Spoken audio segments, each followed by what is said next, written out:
Bonjour à toutes et à tous, bienvenue à ce point hebdomadaire du lundi 21 mars 2022.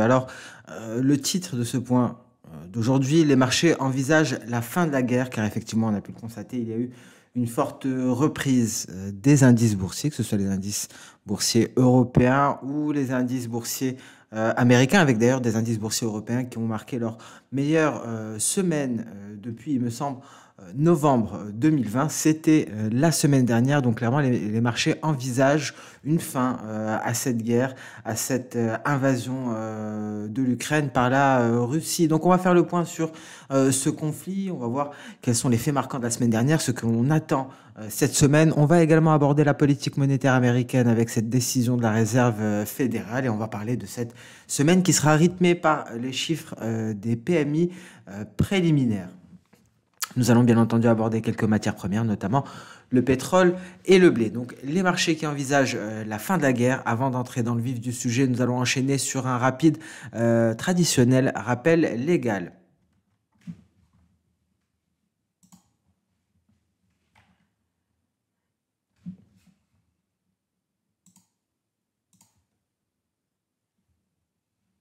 Voilà pour le rappel légal. Donc l'Ukraine garde espoir en l'Union européenne, mais l'accord de paix semble encore lointain. Donc il est temps de faire le point sur ce conflit qui fait rage depuis plusieurs semaines maintenant. Donc concrètement, ce qui s'est passé après 4 semaines d'invasion de l'Ukraine par la Russie, pour le moment, il n'y a pas d'avancée majeure, pas de progression de l'invasion. Il y a des problèmes logistiques qui ont freiné les troupes russes tout au long de la semaine dernière. Les attaques sont plus fréquentes, elles sont toujours aléatoires et ciblent très souvent des civils, notamment sur le territoire ukrainien occidental. Et donc effectivement, cette absence de progrès d'un point de vue des troupes terrestres pousse la Russie à attaquer par les airs, notamment à lancer des attaques à la roquette.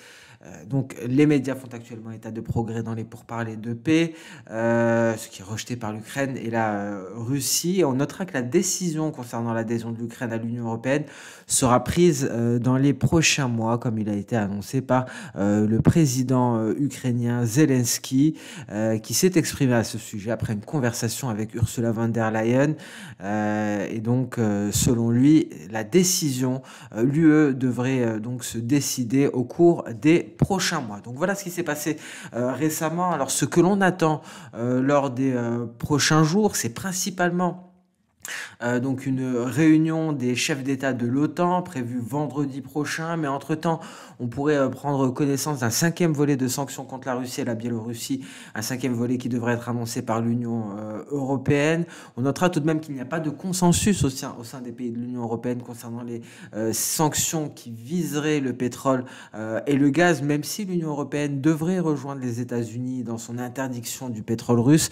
C'est peut-être une annonce qui devra être faite dans les prochaines heures ou les prochains jours. Concrètement, à l'heure actuelle, les yeux sont rivés sur la Biélorussie parce qu'il y a des forces amassées à la frontière qui sont prêtes, mais n'ont pour le moment reçu aucun ordre. Alors concernant les sanctions, hein, donc on l'a dit, il y aura un cinquième volet qui est préparé par l'Union européenne et qui sera annoncé très prochainement. Mais qu'en est-il des sanctions qui ont déjà été appliquées? Quel est leur impact sur l'économie? Il commence à y avoir des effets, cela commence à être visible, hein. On a des achats de panique de produits de base, tels que par exemple le sucre, avec une accélération des prix. D'un point de vue occidental, on fait face à de graves perturbations des chaînes d'approvisionnement dans le secteur automobile. On notera que l'Ukraine et la Russie suspendent les exportations de certaines matières premières, ce qui, bien entendu, aura des conséquences sur l'inflation, ce qui tirera les prix à la hausse. D'un point de vue du gaz naturel russe, hein, je vous rappelle que l'Union européenne est très dépendante du gaz naturel russe. Les flux se poursuivent vers l'Europe occidentale. Mais il y a eu une forte diminution du volume, comme on peut le voir ici, la semaine dernière. Et ces données sont exprimées en milliards de mètres cubes. Et donc, vous voyez hein, la baisse considérable du flux. Un flux qui s'était maintenu, hein, tout de même, malgré quelques baisses, un flux qui était relativement élevé au début de l'invasion. Et on a eu une baisse considérable du flux de gaz naturel la semaine dernière. Donc, voilà pour ce qui s'est passé la semaine dernière. Voilà ce qui sera attendu cette semaine. Donc, pour résumer, on attend le 5e volet de sanctions contre la Russie et la Biélorussie, 5e volet qui devrait être annoncé par l'Union européenne. On attend également l'interdiction de gaz naturel russe par l'Union européenne et on attend cette réunion des chefs d'État de l'OTAN vendredi prochain. Donc voici les 3 événements à venir. Nous allons passer à présent sur la politique monétaire américaine avec la Fed qui a annoncé des hausses de taux et un QT, quantitative tightening, hein, c'est l'inverse du QE, du quantitative easing. Alors,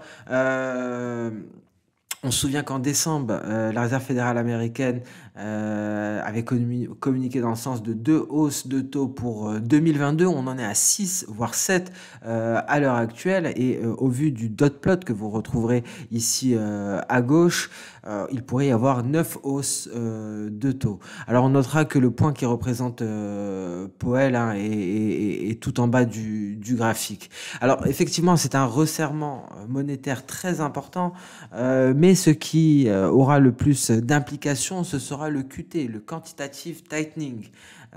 Et donc la réduction rapide du bilan, c'est ce que l'on attend, c'est ce qui pourrait effectivement peser sur les marchés. Alors la Réserve fédérale américaine l'a déjà annoncé pour le mois de mai, donc effectivement ce qu'il faut garder en tête, c'est que c'est le quantitative easing, le QE, qui avait porté les marchés à la hausse. Et maintenant, comment vont réagir les marchés au QT lorsqu'il y aura beaucoup moins de liquidités, un marché qui est inondé de liquidités à l'heure actuelle, comme on peut le constater sur ce graphique. Mais visiblement, ce resserrement de la politique monétaire ne semble pas inquiéter les marchés.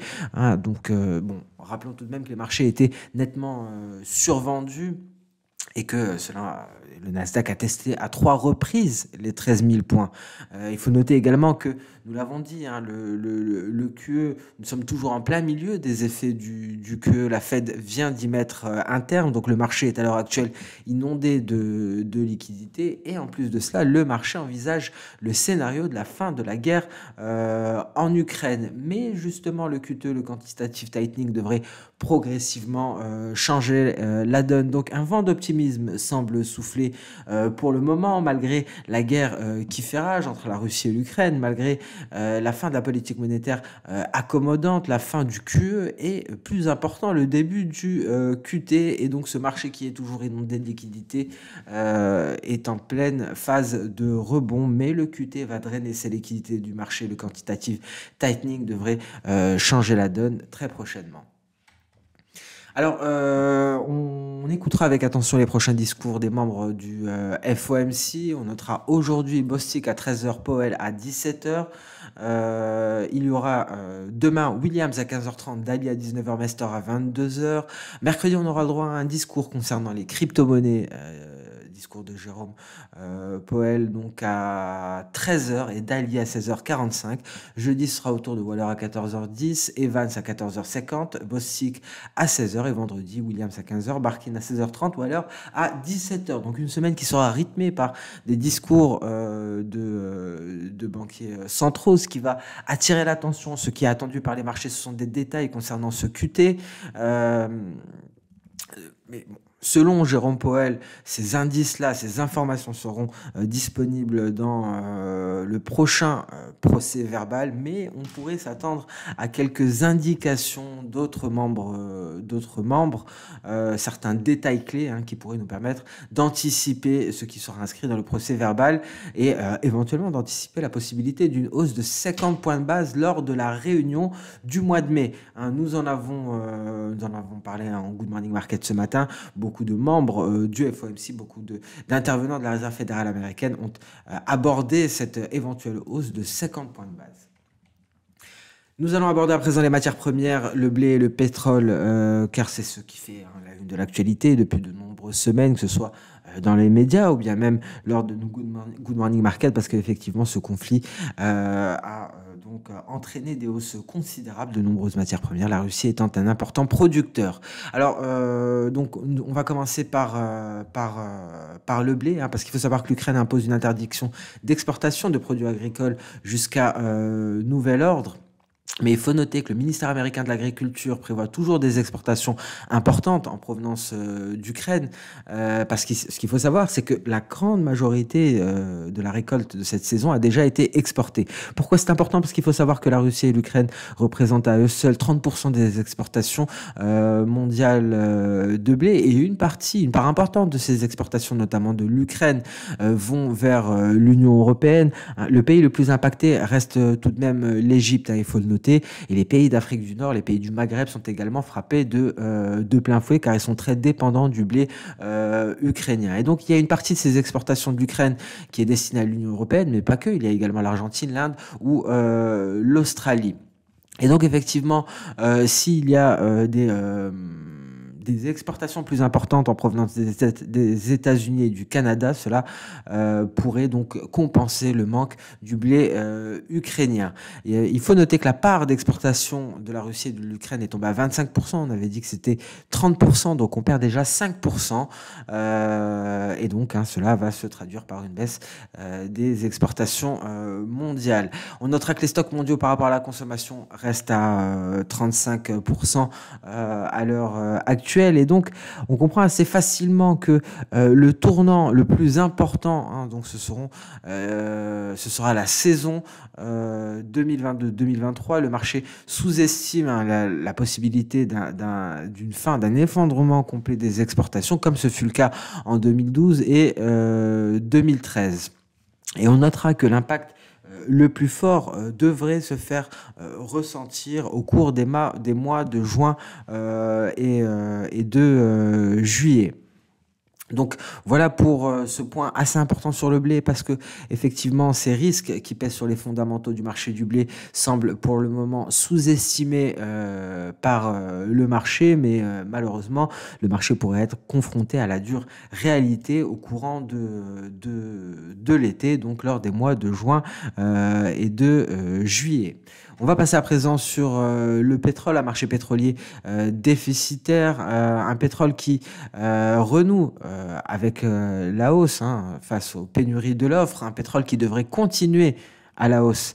D'ailleurs, notamment depuis que l'UE envisage de rejoindre les États-Unis dans son interdiction du pétrole russe, on notera que l'AIE prévoit une baisse de l'offre de 2 à 3 millions de barils par jour à cause de cette invasion. L'EIA prévoit 114 $ par baril de WTI en mars et 116 $ le baril en moyenne tout au long du second trimestre. Donc on devrait rester, selon l'EIA, à des niveaux relativement élevés. Et à noter que l'Inde achète de plus en plus de pétrole russe pour livraison en mai, un pétrole qui est bradé, inférieur d'environ 20 à 25 $ au prix du marché. Mais on notera que les livraisons de mars à avril ne trouvent toujours pas d'acheteurs. Donc un marché pétrolier toujours sous pression.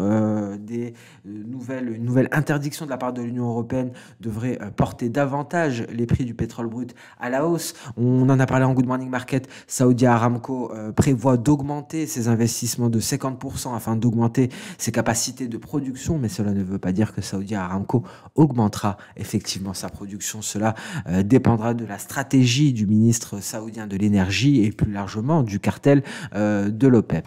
Donc voilà pour concernant ce point sur le pétrole. Bien entendu, on va suivre la situation avec une grande attention tout au long de la semaine. Le pétrole qui a marqué une pause, on en avait parlé d'ailleurs en données H4, il y avait une petite figure en épaule, tête-épaule. On n'est pas allé jusqu'à l'objectif théorique, mais on peut estimer que c'est le cas. Et à l'heure actuelle, c'est la reprise qui prend le dessus, peut-être pour aller chercher un nouveau sommet. On passe à présent au programme de cette semaine. Ce sont les PMI préliminaires qui vont régner. Ce sera donc un plein phare sur les PMI préliminaires. On essaiera de voir dans quelle mesure on peut déceler l'impact de la guerre sur ces données préliminaires. Et Donc, est-ce que ces données de mars vont montrer un ralentissement? Donc, rendez-vous jeudi. Jusqu'à présent, on reste tout de même, on arrive à se maintenir à des niveaux relativement corrects, hein, comme on peut le voir concernant les PMI. Il y a eu quelques alertes, hein, dans les composantes. Il y a des pressions sur les prix et des problèmes d'approvisionnement. Et pour l'heure, hein, le pire des scénarios qui semble envisagé par le marché est un fort resserrement de la politique monétaire et un ralentissement progressif, hein, qui pourra intervenir en parallèle. C'est un petit peu ce qui s'est passé en 2018. Donc c'est le pire des scénarios qui pourrait être envisagé par les marchés, et les PMI préliminaires seront un indice de taille pour confirmer ou non ce pire des scénarios. Donc une semaine qui sera rythmée par de nombreuses choses, hein, ces différentes échéances concernant le conflit en Ukraine. On en a parlé à la réunion des chefs d'État de l'OTAN, l'annonce de l'interdiction du pétrole russe d'un autre côté. Il y aura aussi ces différents discours des banquiers centraux et la publication des PMI préliminaires. Et c'est sur ce que nous allons mettre un terme à ce point hebdomadaire. Merci à toutes et à tous pour votre fidélité. C'était un plaisir de vous retrouver aujourd'hui, que ce soit en Good Morning Market ou au cours de cette vidéo. D'ailleurs, pour ceux qui n'ont pas suivi la vidéo de Good Morning Market, n'hésitez pas à la consulter. Elle a été publiée ce matin après 4 séances d'absence. Merci à toutes et à tous. Je vous souhaite un très bon début de semaine, un excellent lundi. On se donne rendez-vous dès demain pour le prochain Good Morning Market. Au revoir.